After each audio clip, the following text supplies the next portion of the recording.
The question is escape. That came in code forces starters 121. The question will be given with a starting point that is 1 1 and an ending point n, and there is a grid and there is some blocking points and you have to reach from your starting point to the ending point, and the direction in which you can move is the lower one, the upper one, the right one, and the left one. Like in the four direction you can move, and you have to tell that is it possible to reach the target cell or not. Like there is some blocking cells, so you have to skip those cells. Let me make it more clear. Question में एक starting point होगा and एक ending point होगा. Like ये for every question this is fix that the starting point is 1 and ending point is n and n. So if this is a grid, then this is your starting point and this is your ending point. Now you will be provided with n, that is the size for this grid, that is n cross n, and there will be m also. What is this m?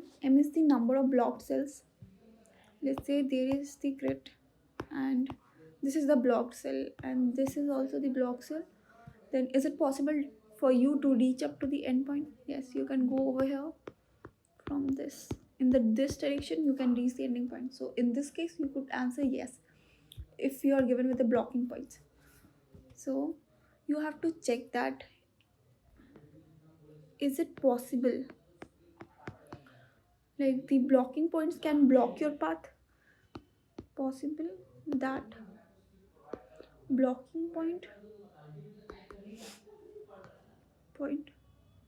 could block your path. This is the point only. So इसमें check क्या करना है कि blocking points मेरे path को block कर सकता है, तो वो कैसे चेक करेंगे. तो लेट्स से ये ग्रिड है, अगर कोई ब्लॉकिंग पॉइंट मेरे पाथ को ब्लॉक करना चाहता है तो वो क्या करेगा, यहाँ से लाइक कोई भी ब्लॉकिंग पॉइंट स्टार्ट हो रहा है तो वो या तो ऐसे पूरा कवर अप कर ले ताकि ये 1 क्रॉस 1 स्टार्टिंग पॉइंट इससे बाहर ना निकल पाए. अगर ये ब्लॉकिंग पॉइंट यहाँ से स्टार्ट हो रहा है या फिर ये यहाँ तक एंड तक आ जाए, या तो ये वाले तक आ जाए दैट इज़ रो 1 तक आ जाए, या फिर रो नहीं है, कॉलम एन तक आ जाए. दोनों में से कोई एक चीज़ होने से ये वाला जो स्टार्टिंग पॉइंट है that is the blocking point, वो पाथ को ब्लॉक कर सकता है अगर ये दोनों में से कोई भी एक ट्रू हो गया. अगर हम यहाँ से स्टार्ट कर रहे हैं तो अगर मेरा ब्लॉकिंग पॉइंट लाइक यहाँ से ब्लॉक होते होते या तो ये वाला रीच कर ले, आइदर इसको रीच कर ले. तो अगर ये रीच हो जाएगा लाइक यहाँ से यहाँ तक अगर हो जाए तो ये मेरा टारगेट है. तो टारगेट तो कवर अप हो गया, और टारगेट कवर अप हो गया तो हम लोग स्टार्टिंग से तो रीच ही नहीं कर सकते क्योंकि इसके आगे हम लोग जा नहीं पाएंगे. अगर यहाँ से यहाँ हो गया इट मीन्स हम लोग दो पार्ट में डिवाइड कर दिए टारगेट एंड सोर्स को.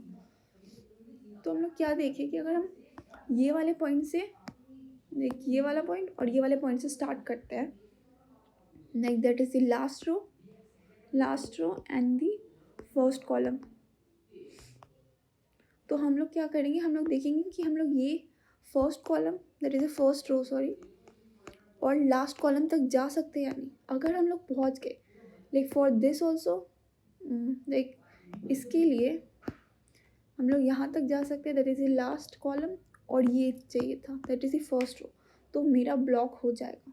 अगर लेट्स से हम लोग यहाँ से गए और यहाँ से गए तो कुछ ब्लॉक ही नहीं होगा ना, फिर भी हम लोग जा सकते स्टार्टिंग से एंड तक. तो अगर हम यहाँ से स्टार्ट करें that is the first column and last row, तो हम लोग के लिए कौन सा ये रीच करना चाहिए. दैट इज़ अगर हम लोग लास्ट से स्टार्ट कर रहे हैं तो हम लोग या तो फर्स्ट रो रीच कर लें आइदर लास्ट कॉलम. अब ये इसके लिए भी ट्रू है, इसके लिए भी ट्रू है, क्योंकि इसके लिए भी अगर हम फर्स्ट रो रीच कर लिए तो 1 ये ब्लॉक हो गया, और अगर लास्ट कॉलम रीच कर लिए तो दो पार्ट्स में डिवाइड हो गए सोर्स एंड टारगेट. तो अगर हम ये दोनों पॉइंट से स्टार्ट करें तो जैसे मेरा कोई फर्स्ट रो वाला एलिमेंट मिलेगा और लास्ट कॉलम वाला एलिमेंट मिलेगा, इट मीन्स हम लोग नहीं जा पाएंगे फ्रॉम सोर्स टू टारगेट, मतलब ब्लॉक हो जाएगा, मतलब दो ये हम लोगों को ब्लॉक कर दे रहे हैं. तो यही करेंगे हम लोग, बी एफ एस का यूज़ कर सकते हैं, जिसमें कि हम लोग इनिशियली क्या करेंगे, इनिशियली हम लोग ये सब रखेंगे दैट इज़ ये फर्स्ट कॉलम के जो भी ब्लॉकिंग पॉइंट्स है, फर्स्ट कॉलम एंड ये लास्ट रो के ब्लॉकिंग पॉइंट्स, एंड हम लोग नॉर्मली ट्रैवर्स करेंगे। और एक चीज़ लाइक हम लोगों को बोला गया क्वेश्चन में, जो ये सोर्स है ये 4 डायरेक्शन में मूव कर सकता है, ऐसा डायरेक्शन होगा, बट ब्लॉकिंग पॉइंट जो होगा वो 8 डायरेक्शन में मूव कर पाएगा। क्यों? क्योंकि अगर ये यहाँ पे मेरा एक ब्लॉकिंग पॉइंट है, जैसे जो यहाँ पे और यहाँ पे, तो ये भी तो ब्लॉक्ड ही हम लोग कंसिडर कर सकते हैं, क्योंकि यहाँ से इफ़ हम लोग 4 डायरेक्शन ही कंसिडर करेंगे तो ये 4 डायरेक्शन होगा, बट अगर हम लोग 8 डायरेक्शन कंसिडर करेंगे तो हम लोग यहाँ जा सकते हैं, फिर यहाँ पे, तो ये भी एक ब्लॉकिंग पॉइंट है। क्योंकि देखो तुम अगर यहाँ से जाओगे तो तुम इस वाले रो से निकल नहीं सकते, इस रो से भी नहीं निकल सकते, इससे भी नहीं, इससे भी नहीं, तो इसलिए हम लोगों को 8 डायरेक्शन कंसिडर करना है फॉर ब्लॉकिंग पॉइंट्स। जब ब्लॉकिंग पॉइंट्स के लिए हम लोग ट्रैवर्स कर रहे हैं, क्योंकि हम लोगों को तो ब्लॉक किए सोर्स को करना है, सोर्स का डायरेक्शन 4 है, बट हम लोगों को ब्लॉकिंग पॉइंट्स के लिए 8 डायरेक्शन को कंसिडर करना है, that is all the diagonals. तो हम लोग इनिशियली सारे ब्लॉकिंग पॉइंट्स को क्यू में लेंगे। तो ब्लॉकिंग पॉइंट्स कौन से होंगे? जिसका या तो कॉलम 1 है या तो लास्ट रो है, लास्ट रो और first column, and then query करो कि तुम्हारा ये वाले में तुम पहुंच रहे हो like which are non visited, तो नॉन विजिटेड को फिर से क्यू के अंदर डालो, एंड फिर जब पॉप करोगे तो चेक कर लो कि हम लोग फर्स्ट रो में, रो अगर मेरा 1 आया इस मीन्स हम लोग फर्स्ट रो में पहुंच गए, हम लोग यहाँ से स्टार्ट किए थे और यहाँ पे पहुँच गए, या तो हम लोग लास्ट कॉलम से स्टार्ट किए थे और वहाँ पे पहुँच गए, या तो हम यहाँ से पहुँच रहे या फिर यहाँ से पहुँच रहे, तो दोनों केस में तो ये ब्लॉकिंग ही है। तो अगर मेरा रो 1 आया या फिर कॉलम लास्ट आया, तो अगर हम यहाँ से भी चले होंगे तो ये भी एक ब्लॉकिंग है, और यहाँ से चले होंगे तो ये भी एक ब्लॉकिंग है। तो दोनों टाइप से अगर दोनों में से कुछ भी आया देन यू कैन ब्लॉक, तो नो प्रिंट कर दो, इट मीन्स सोर्स जो है टारगेट के पास नहीं जा सकता है। तो ये नॉर्मल BFS करना है। अगर हम लोग ये दोनों कंसिडर कर रहे हैं, this and the last row and the first column, तुम ये भी कंसिडर कर सकते हो, that is first row and last column. क्यों? देखो अगर हम लोग फर्स्ट रो लेते हैं और लास्ट कॉलम, यहाँ पे होगा तुम्हारा जो ब्लॉकिंग पॉइंट्स की स्टार्टिंग, तो कौन से केस में तुम्हारा ब्लॉक हो जाएगा? या तो तुम लास्ट रो में रीच करो तो ये ब्लॉकिंग है या नहीं, क्योंकि अगर तुम यहाँ से स्टार्ट करो तो सोर्स यहाँ पे और टारगेट यहाँ पे, तो सोर्स टारगेट के पास नहीं पहुँच जाएगा। अगर तुम लास्ट कॉलम से स्टार्ट कर रहे हो और तुम लास्ट में पहुँचे तो तुम टारगेट को तो ब्लॉक कर दिए, तो सोर्स टारगेट के पास नहीं पहुँच पाएगा।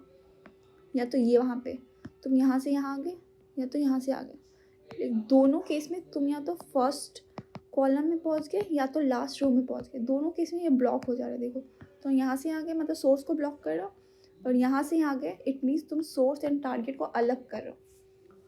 तो या तो तुम इनिशियल में ये दोनों कंसिडर कर लो या तो ये दोनों। अगर ये दोनों कंसिडर कर रहे हो तो जैसे तुम यहाँ पे रीच कर रहे हो लाइक फर्स्ट रो या फिर लास्ट कॉलम, जस्ट प्रिंट कर दो नो, क्योंकि तुम ब्लॉक कर दिए।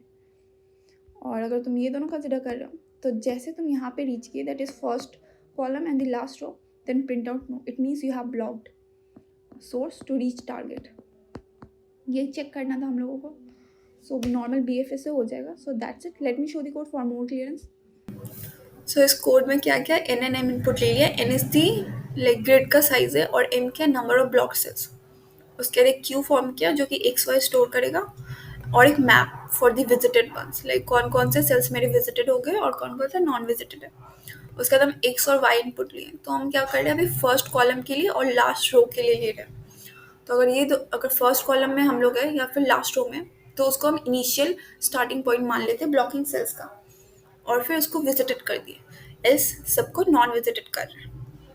उसके बाद क्या किया, ये 8 डायरेक्शंस है like up down left right as well as all the diagonals. तो ये सारे डायरेक्शन में मेरे को मूव करना है। लाइक अब XY को हम लोग पॉप किए, उसके बाद हम लोग चेक किए कि हम लोग जो यहाँ पे या तो लास्ट रो से फर्स्ट कॉलम, हम लोग ये दोनों इनिशियल पॉइंट माने थे। तो अगर मेरा फर्स्ट रो आ गया as well as last column reach हो गया, then you have block this cell, मतलब तुम्हारा सोर्स अब टारगेट में नहीं जा सकता।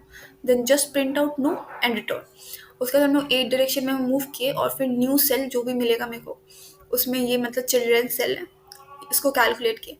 और अगर ये मैप में प्रेजेंट है एज वेल एज ये नॉन विजिटेड है, तुम लोग क्या करोगे, नॉर्मली क्यू में पुश करो एंड उसको विजिटेड कर दो। सो दैट्स इट। उसके बाद अगर तुम ये रीच नहीं कर पाए, मतलब तुम कहाँ से स्टार्ट किए थे, दैट इज तुम लास्ट रो से एंड फर्स्ट कॉलम से स्टार्ट किए थे। तो तुम अगर रीच नहीं कर पाए, that is first row as well as last column, दोनों में से कुछ भी रीच नहीं कर पाए, इट मीन्स तुम ब्लॉक नहीं कर पाए। तो तुम ब्लॉक नहीं कर पाए तो at the end it means source can reach the target. तो बस यस प्रिंट कर दो।